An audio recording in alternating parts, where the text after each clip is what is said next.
AI ও social মিডিয়ার যুগে নতুন প্রজন্মকে আগের মতো নিয়ন্ত্রণ করা ভবিষ্যতের মায়েদের জন্য সহজ হবে না।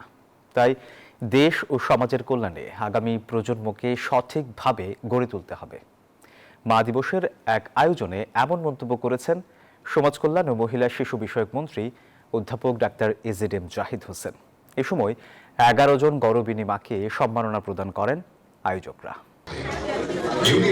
বিশ্ব মা দিবস উপলক্ষে রাজধানীতে রাওয়া ক্লাবে গৌরবিনী মা 2026 সম্মাননা প্রদান অনুষ্ঠান ইউনিভার্সাল মেডিকেল কলেজ হাসপাতালের আয়োজনে 13 বারের মতো অনুষ্ঠিত এই আয়োজনে প্রশাসন, বিচারক, শিক্ষা, চিকিৎসা, সাংবাদিকতা, তারকা সহ বিভিন্ন ক্ষেত্রে অবদান রাখা বিশিষ্ট ব্যক্তিদের মায়েদের সম্মাননা দেয়া হয়।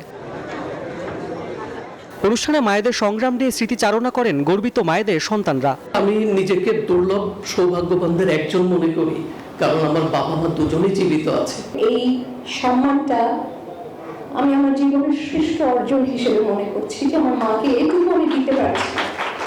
পরীক্ষার মাঝখানে আমার কোনো কাজ আসলে আমার মা বাবার সাথে ফাইট করেছে যে না, তোমার মেয়ে পারবে, ভালো করবে। এ সময় সমাজ কল্যাণ ও মহিলা শিশু বিষয়ক মন্ত্রী বলেন, প্রযুক্তি ও তথ্য প্রবাহের এই যুগে সন্তানদের সঠিক পথে পরিচালনা করা আগের চেয়ে বেশি চ্যালেঞ্জিং হয়ে উঠেছে। তাই পরিবার ও সমাজকে হতে হবে আরও সচেতন। দেশ, মানুষ সবাই ভালো থাকুক, সেই লক্ষ্যেই যাতে আমাদের আগামী প্রজন্ম আজকের এই জ্ঞানকে ব্যবহার করতে পারে। সম্মাননা প্রাপ্তদের হাতে তুলে দেওয়া হয় ক্রেস্ট মডেল ও বিশেষ স্বাস্থ্যসেবা প্যাকেজ। আয়োজকরা বলেন, ভবিষ্যৎ সমাজে মায়েদের অবদান তুলে ধরতে আয়োজন অব্যাহত থাকবে।